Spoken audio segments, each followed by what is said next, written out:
WADR. Promoting dialogue. It's May Day in Dakar, 1 o'clock in Lagos. Good afternoon and welcome to Newslink on West Africa Democracy Radio, broadcasting on 94.9 FM and worldwide at wadr.org. Here are the top stories. French military continues its withdrawal from Senegal, hands over housing facilities at Dakar port. The government of Togo faces widespread criticism for increasing electricity tariffs amid rising cost of living in the country. This act of raising the price of electricity per kilowatt is an act of contempt and disregard for the difficulties that consumers are currently facing in the country. This way of doing things violates principles. Gambia Navy intercepts several migrants on board a wooden vessel to Mauritania. And in Liberia, more than 53,000 senior students commence 2025 West African Senior Secondary Certificate Examinations, WAS. Yeah, I'm very excited this year sitting for the nationalism, and this year I have an opportunity. I'm very excited to get the nationalism. The nationalism has few criteria that leads to level pass. I have so many ideas. Details of these stories and more are coming up shortly. Here is Augustine Coley with Newslink. A warm welcome to our listeners within the sub-region and beyond. We begin right here in Senegal, where the withdrawal of French soldiers from Senegalese territory is proven to be successful. On Thursday, May 15, the French army officially handed over its facilities and housing units at the autonomous port of Dakar. This withdrawal process is the result of a joint commission established by Paris and Dakar to facilitate the removal of French troops from Senegal. Abdoulaye Hassan completes the story. In a press release published on Thursday, the French embassy in Dakar announced the return of facilities and housing located in the district of the port of Dakar to the Senegalese army. This transfer is part of the complete withdrawal of French troops from Senegal. The operation was facilitated by the Joint Franco-Senegalese Commission, which was established on February 28 to create a withdrawal schedule agreed upon by both parties. This commission is also leading efforts to renovate the bilateral defense and security partnership between Paris and Dakar. The return of these facilities marks the second step in the withdrawal process following Paris' return of facilities and housing in the district of Han to the Senegalese army in March. France plans to permanently close its military bases in Senegal as well as in other West and Central African countries by the summer of 2025. It should be recalled that on December 31, Senegalese President Bassirou Diomaye Faye declared that Senegal would work towards establishing a new doctrine of cooperation which aims to end all foreign military presence on Senegalese soil this year. Abdoulaye Hassan with that report. Still in Senegal, the Intergovernmental Action Group Against Money Laundering in West Africa, GIABA, is conducting its 43rd plenary session in the Senegalese capital, Dakar. Member states are participating in official meetings to assess progress in the fight against money laundering in West Africa and to develop a new technical strategies aimed at eradicating the existing threats in the region. Edwin Harris, the executive director of GIABA, addressed attendees during the opening ceremony on Thursday. So for this meeting, we are looking at the follow-up report of the Republic of Benin. They are seeking re-rating. Also Burkina Faso seeking re-rating, and we have Côte d'Ivoire. And then we also be seeking plenary approval to adopt the second phase of the Tehran calendar. And also we also are looking at country activities report. And then we also send a proposal for a new groundbreaking research on trade-based money laundering in West Africa.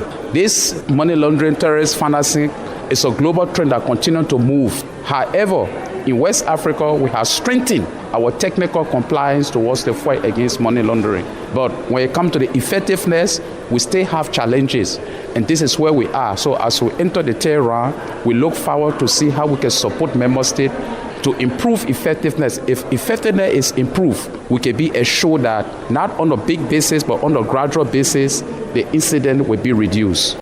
Edwin Harris is the Executive Director of the Intergovernmental Action Group Against Money Laundering in West Africa, GIABA.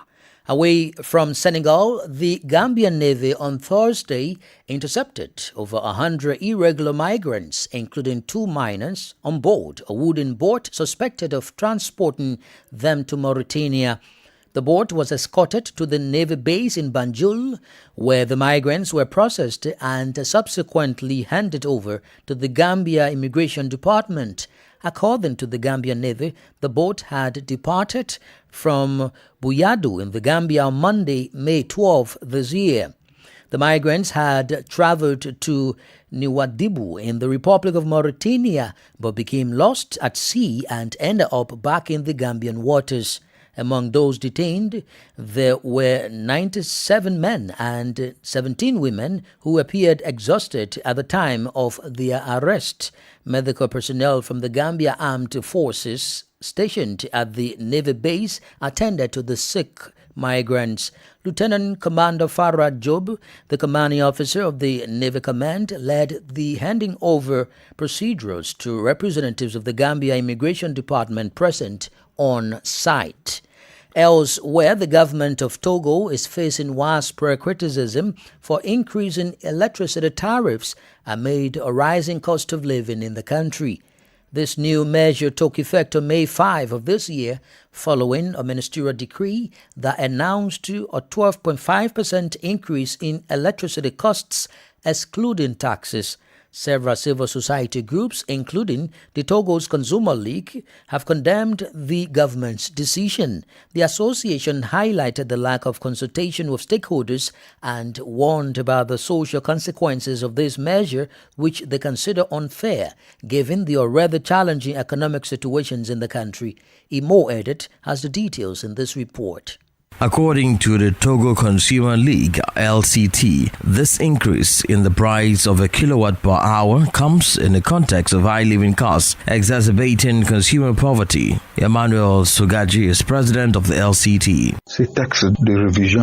This act of raising the price of electricity per kilowatt is an act of contempt and disregard for the difficulties that consumers are currently facing in the country. This way of doing things violates principles because the right of consumers to be informed and the fact that the decree has been made and implementation has already begun is serious violation of consumer rights. And the CTI is responsible, and the government itself are all responsible for this act. The issues of high living costs, where an increase in the price of copper is being highlighted to such an extent, are not worth it.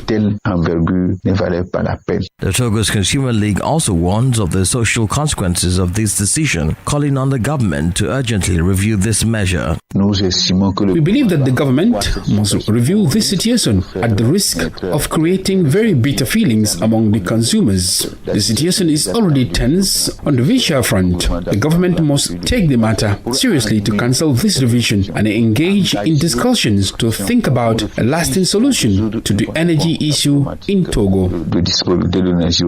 According to the authorities, the electricity price adjustment aims to strengthen the financial stability of the Togolese Electric Power Company, which is facing economic difficulties. The measure also aims to make the country competitive in the regional market in supplying electricity to investors. A report from Sylvie Ouedraogo in Lomé, voiced by Imo Edit.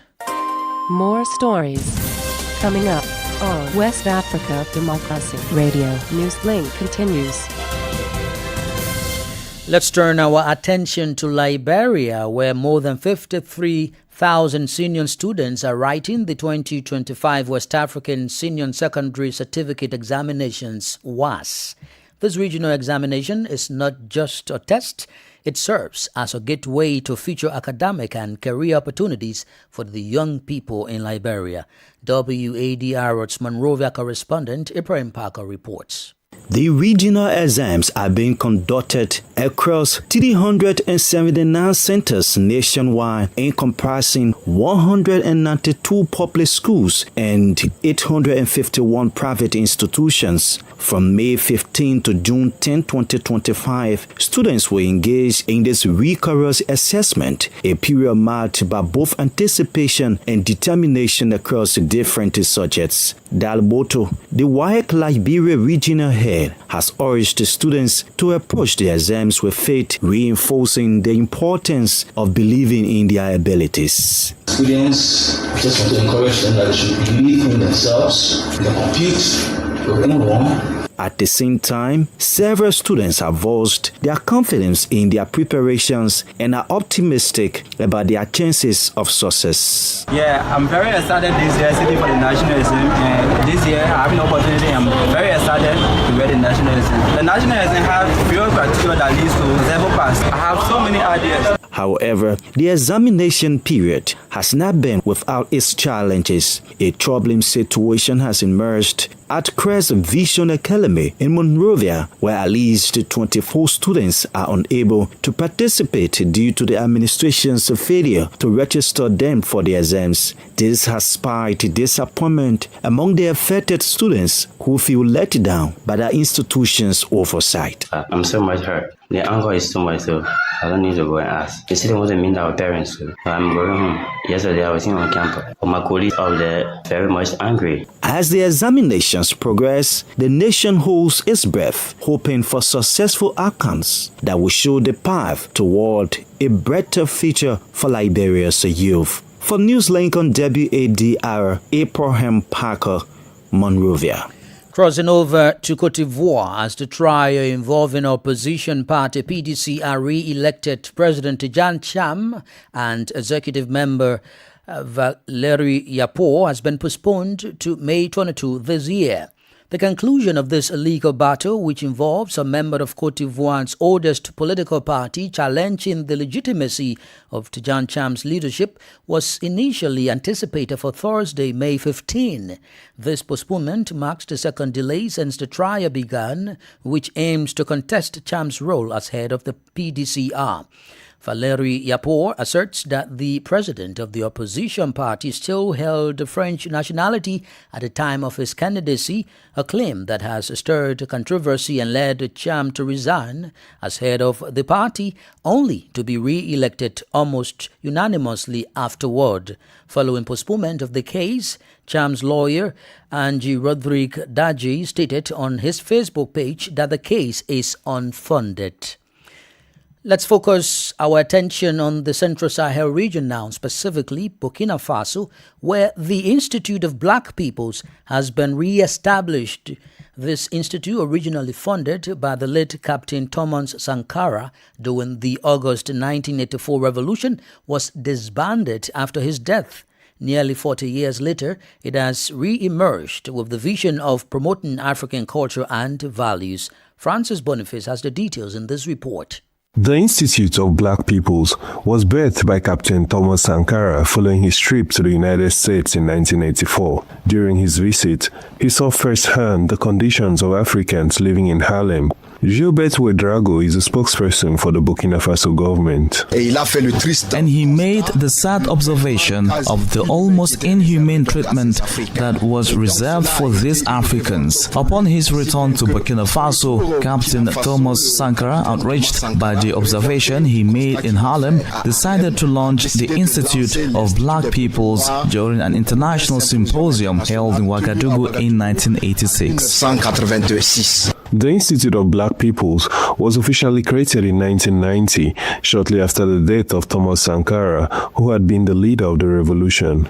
However, it did not last long. It was dissolved during the rectification initiated by Blaise Compaoré, who sought to erase Thomas Sankara's ideals. Nevertheless, IPN has been revived through a decision made by the Council of Ministers on Wednesday, May 14, and is now named the Black People's Institute, Farafina. In this context, Gilbert Ouedraogo provides further insights. The creation of the new structure, namely the Institute of Black People's Farafina, is in line with the vision of promoting African Renaissance, promoting indigenous values at the level of Burkina Faso and the entire Africa. As a reminder, the revival of this initiative has been positively received by former companions of Captain Thomas Sankara. A report from Mountain Kaba in Ouagadougou, voiced by Francis Boniface. You are still listening to Newslink on West Africa Democracy Radio, broadcasting from Dakar, Senegal. Here is a reminder of our top stories. French military continues its withdrawal from Senegal, hands over housing facilities at Dakar port. The government of Togo faces widespread criticism for increasing electricity tariffs amid rising cost of living in the country. Gambian Navy intercepts several migrants on board a wooden vessel to Mauritania. Still ahead in the news, in Benin, registration process of the newly formed Liberal Party marred by irregularities. We also have guest interview and sports news. Please stay with us. Fresh and breaking news all the time. Hear it first as the news breaks, only on West Africa Democracy Radio. Newslink continues. We are streaming live on YouTube at WADR News and on Facebook, WADR English Service. In Benin, some administrative officials from the newly formed opposition Liberal Party have been suspended due to their alleged involvement in the illegal issuance of party receipts in exchange for large sums of money. This information was confirmed by the Minister of the Interior and Public Security on Thursday. And this development comes ahead of the 2026 general elections in Benin. Christopher Teacher reports.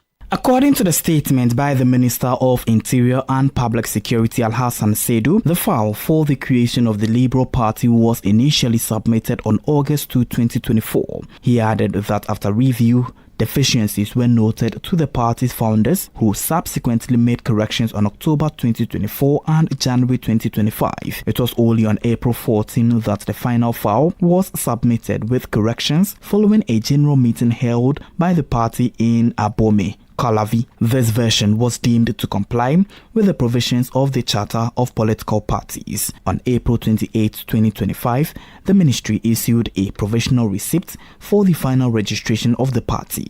However, the party's registration process was marred by suspicions of corruption, according to Beninese Interior Minister Alhassan Saidu. Two ministry officials are accused of soliciting and receiving money in exchange for facilitating the process of the file. One of them would come from the Department of Internal Affairs and Religious Affairs, and the other from the Department of Political Parties and Electoral Affairs. In response to these accusations, the Minister of the Interior ordered the arrest and suspension of the accused, as well as the alleged corrupt politician. The Economic and Financial Brigade has since been notified about the case. A report from Aziz Adam Souley in Cotonou, voiced by Christopher Atichu. Still in Benin, President Patrice Talon on Wednesday welcomed Finland's return of King Bihanzin's Katakle, an emblematic royal seat of the Kingdom of Dahomey. On his Facebook page, the Beninese head of state described the return of the Katakle as a step of pride and dignity. However, what does this latest return represent for Benin?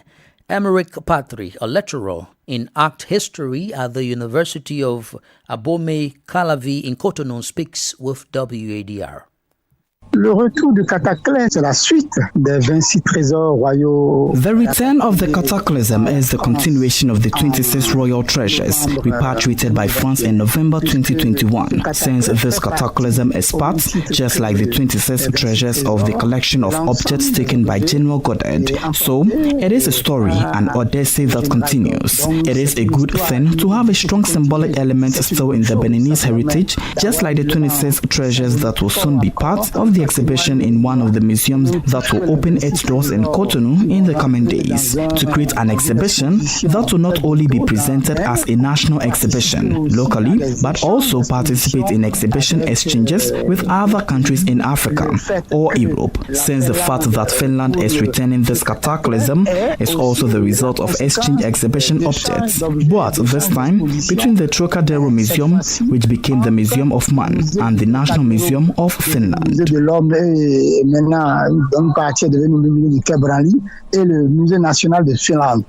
Emmerich Patrick is a lecturer in art history at the University of Abomey Calavi in Cotonou. Elsewhere, Ghana and the Africa Center for Disease Control and Prevention have signed a landmark memorandum of understanding aimed at boosting epidemic preparedness, enhancing data sharing, and tightening cross-border disease surveillance across West Africa. The agreement follows a high-level meeting in Accra between President John Mahama and the Africa CDC Director General Dr. John Kingason, along with officials from the African Union. WADR's Nadiditita reports. In a move that could reshape epidemic preparedness across West Africa, Ghana has signed a major health security agreement with the Africa Centers for Disease Control and Prevention, Africa CDC. The new partnership, backed by the African Union, aims to strengthen cross-border disease surveillance and improve rapid response to health threats. President Mahama emphasized the importance of collaboration across African countries in anticipating and managing health emergencies, a priority underscored by past outbreaks like Ebola and the COVID-19 pandemic. The agreement is expected to enable faster data sharing, improve early warning systems, and allow for joint responses to public health threats that transcend national borders. Here is Ghana's Health Minister, Kwabena Mintah Kando. Today, we have signed an MOU with the Africa CDC to be able to share data and cross-border surveillance to help us strategically prepare in terms of outbreak of these epidemics or pandemics. Again, we think that we can also collaborate well with the Africa CDC to be able to stockpile emergency supplies. It is not at the middle of pandemic where we'll be thinking about where to get emergency supplies. The Director General of the Africa CDC, Dr. Jean Kaseya, commended Ghana's proactive role and reaffirmed the importance of African-led solutions to public health threats. Gates said in 20 years, Gates Foundation will stop. It means it's the end of donors coming to give us money. It's now time for us to start to think by ourselves. When Gates will stop, Gavi will stop, and so many other programs will stop. We need to bring these two agendas together. These are the main agendas today. Local manufacturing, health financing, and the president said, I'm your man. I will champion these agendas. The partnership marks a critical milestone in Africa's drive towards regional health security. For WADR, Nadidi Tete, Accra. Politics, analysis on major news, social matters, and all. This is The Guest. This segment of Newslink takes us back to Benin, where some administrative officials from the newly formed opposition Liberal Party have been suspended due to their alleged involvement in the illegal issuance of party receipts in exchange for large sums of money. This information was confirmed by the Minister of the Interior and Public Security on Thursday. Gafudu Sakpoho is an independent journalist and political analyst in Benin. He provides analysis of the situation. I don't know if this has been orchestrated to really tarnish the image of the party. But what is happening first, I don't know if they can even have, if eventually the founder finds himself in jail, and some key members also find themselves in some challenges. I don't know who will work on the ground to even get this, the party meet the requirements to even participate in the elections. There might even be some issue of suspension of the party if there has been some evidence that they did not really use the legal way or the proper way to get the approval. So this might happen, and if they are suspended, I'm not seeing how they can participate in the upcoming elections or even join any other big movement to run for the elections. How big is the Labour Party and how do they influence conversations in the country's political landscape? I'm not sure they have such a big influence because the biggest parties that are today at the parliament have their own networks. Like I say, he has not given a clear position of himself. He has not really been clear in who he's supporting, if he's into the position or he's with the ruling party. I want you to bring us up to speed on who owns this particular Labour Party and what is the current atmosphere, the political atmosphere like at the moment in Benin ahead of the elections next year. The founder is Richard Bonioru. That's his name. He has been abroad for many years. He just returned like 2 years ago. He has been on the ground really with population, especially in the northern part of the country. He has been opining a lot on what is happening in the country. Ahead of the elections, everything is still like really cold. Nobody is like raising his finger. Nobody is doing anything. And everybody just calm. Honestly, nobody is really trying to show a single interest because they're just afraid that, okay, if they show their candidates, there might be some things done to really prevent them from running. So everybody just waiting until October. It's maybe in October after they submit their candidacy, they submit their documents and they are officially registered as candidates that they can now unveil. Parties will now unveil the only people that can unveil, or the only person that can unveil today is only the president, but the president is not saying anything and nobody can say anything. Gafuru Sapoho is an independent journalist and a political analyst in Benin. And here comes Sankule, the sportive Janko, with details in the world of sports. Good afternoon, Sankule. Good afternoon, Augustine. Tell us what's happening today in the world of sports. Yes, let's go straight to business because 28 years after the first CAF Under-20 Africa Cup of Nations Continental Showdown in the final, Morocco and South Africa will meet once again in the repeat of the 1997 final when they clash on Sunday in the CAF Africa Cup of Nations Under-20 title decider in Egypt. Both teams punched their tickets to the final with gritty 1-0 wins in Thursday's semi-finals. South Africa saw off Nigeria thanks to a header from Michael Smith, while Morocco overcame tournament host Egypt courtesy of a composed finish from Joel Abdul-Abdulwia. Away from Africa, tensions are running high at the top of world football, and this time it's FIFA versus European football governing body UEFA. The friction flared at the 75th FIFA Congress in Paraguay, which of course got off to a rocky start after kicking off more than 2 hours behind schedule. The reason? FIFA President Gianni Infantino was late, reportedly just returning from a trip to the Middle East with current US President Donald Trump. That delay didn't sit well with UEFA officials, according to the Athletic. UEFA President Alexander Kaferin and several European delegates were so frustrated they walked out in protest. This message was clear. UEFA is losing patience, accusing Infantino of misplaced priorities and a growing disregard for protocol, signaling a deepened rift between the two powerful football bodies. And finally, Barcelona have secured their 28th Spanish La Liga title after a commanding 2-0 victory over arch-rivals Espanyol. Teenage sensation Lamine Yamal opened the scoring with a stunning strike before Fermin Lopez sealed the win for a clinical finish.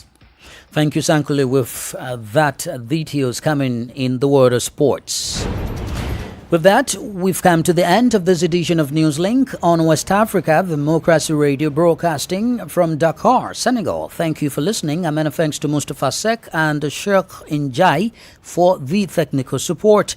Do interact with us via our social media platforms, X, Instagram at WADR English, and on Facebook, WADR English Service. I am Augustine Cully. Good afternoon. And many thanks to you for listening to Newslink via Hot 104.3 FM, Newmi FM 94.0, Hilltop Radio 104.7 FM, and